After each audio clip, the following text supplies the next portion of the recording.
Welcome to Gnanaprasuna astro channel.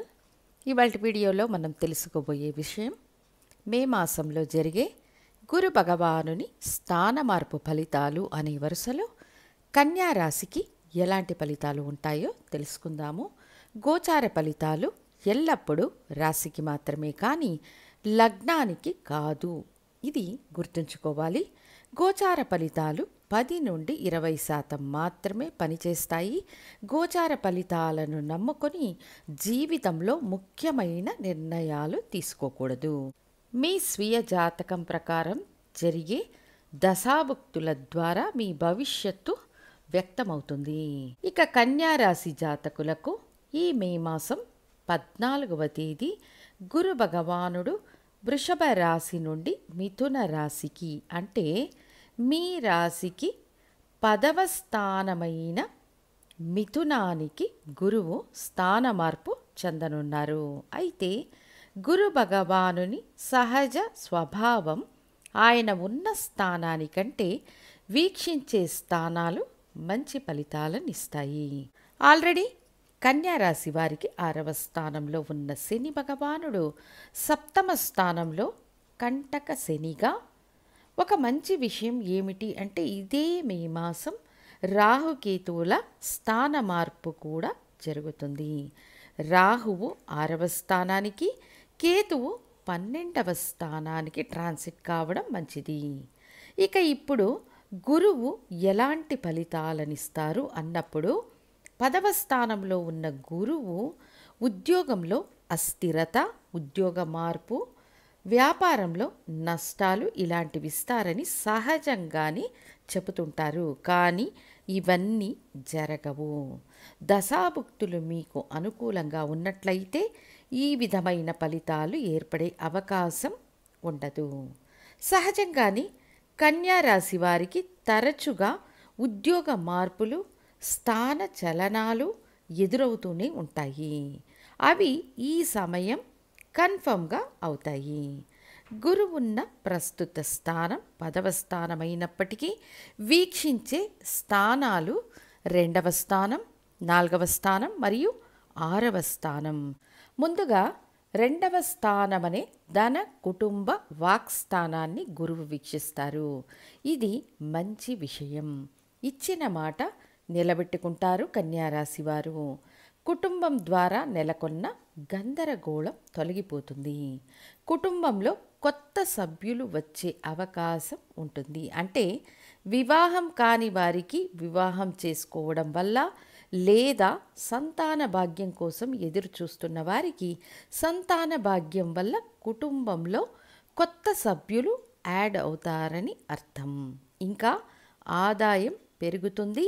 ఒకవేళ ఉద్యోగం పోయినా ఎక్కువ జీతంతో మరొక ఉద్యోగం పొందే అవకాశాలు ఉంటాయి. భార్యాభర్తల మధ్య సామరస్యం మెరుగవుతుంది. మీరు చెల్లించాల్సిన అప్పులు, మీకు రావాల్సిన బకాయిలు సమతుల్యంగా ఉంటాయి.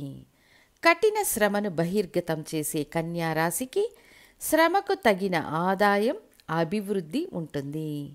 మీ జాతక రీతిగా దశాభుక్తులు అనుకూలంగా ఉంటే అనే పాయింట్ గుర్తుంచుకోవాలి. ఇక మీ రాశికి 4వ స్థానాన్ని గురువు వీక్షిస్తారు. అది గురువుకు స్వంత రాశి.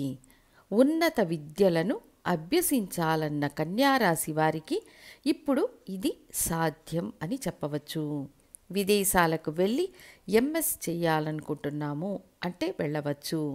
ఇది అనుకూల సమయం అని చెప్పవచ్చు. స్థలం కొని ఇల్లు కట్టించాలనుకుంటున్న వారికి అనుకూల సమయం. అప్పు తీసుకొని ఇల్లు కట్టవచ్చు. పాత స్థలాన్ని అమ్మి కొత్త స్థలం కొనాలనుకుంటున్నాము అంటే ఇది సరైన సమయం.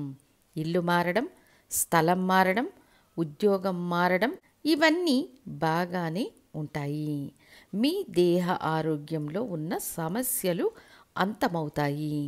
చాలా కాలంగా ఎదురు చూస్తున్న ప్రమోషన్లను పొందే అవకాశం ఉంటుంది.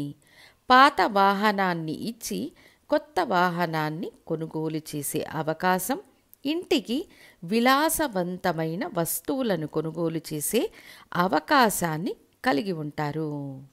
ఎలా చూసినా గురువు మీ రాశికి కేంద్రాధిపతి కాబట్టి అనారోగ్యకరమైన ఆహారపు అలవాట్లను మార్చుకోవాలి. ఈ విషయంలో కొంత జాగ్రత్తగా ఉండాలి. తర్వాత గురు భగవానుడు 6వ స్థానాన్ని కూడా వీక్షిస్తారు. అప్పుడు ఈ స్థానానికి సంబంధించిన విషయాలు అధికమవుతాయా తగ్గుతాయా అంటే 2 జరుగుతాయి. పాత అప్పులు తీర్చి కొత్త అప్పులు చేస్తారు. కుటుంబ వివాదాలు, కోర్టు కేసుల సమస్యలు ముగింపుకు వస్తాయి. అవి మీకు అనుకూలంగా ఉంటాయి.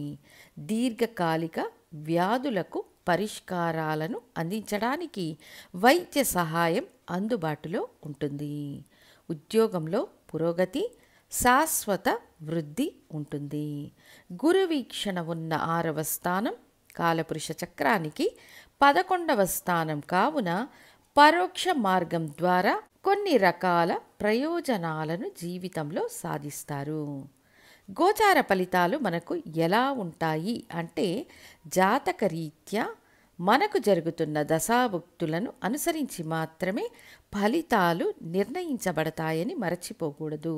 గురువుకు తాను వీక్షించే స్థానాలను అభివృద్ధి చేసే సామర్థ్యం ఉన్నప్పటికీ తానున్న స్థానం నాశనం చేయగల సామర్థ్యం కూడా ఉంటుంది. ఆ విధంగా చూచినప్పుడు 10వ స్థానంలో ఉన్న గురువు మీరు పనిచేసే కార్యాలయంలో సహ ఉద్యోగులతో, ఉన్నత అధికారులతో మీకు అనేక అభిప్రాయ భేదాలు వచ్చే అవకాశాన్ని కలుగజేస్తారు. స్నేహితుల వల్ల కూడా అధిక నష్టాన్ని పొందే అవకాశం కన్యా రాశికి ఎల్లప్పుడూ ఉంటుంది. కాబట్టి జాగ్రత్తగా ఉండాలి. ఈ సమయంలో ఉద్యోగం కోల్పోయే అవకాశం ఉంది కాబట్టి మీరు అదనపు జాగ్రత్తగా ఉండడం అవశ్యం. పని భారం చాలా అధికంగా ఉంటుంది కాబట్టి ఫలితాన్ని ఆశించకుండా మీ విధిని మీరు చెయ్యండి. జాతకరీతిగా దశాభుక్తులు అనుకూలంగా ఉంటే గోచార ఫలితాలను గురించి పెద్దగా వరి కావలసిన అవసరం లేదు. ఇష్టదైవ ఆరాధనతో పాటు కులదైవ ఆరాధన, లక్ష్మీ నరసింహస్వామిని పూజించడం వల్ల మీకు ఎల్లప్పుడూ బలం చేకూరుతుందని తెలియజేస్తూ మళ్ళీ ఇంకొక వీడియోలో తులారాశికి గురు భగవానుని స్థాన మార్పు ఫలితాలు ఎలా ఉంటాయో తెలియజేస్తాను. ధన్యవాదాలు.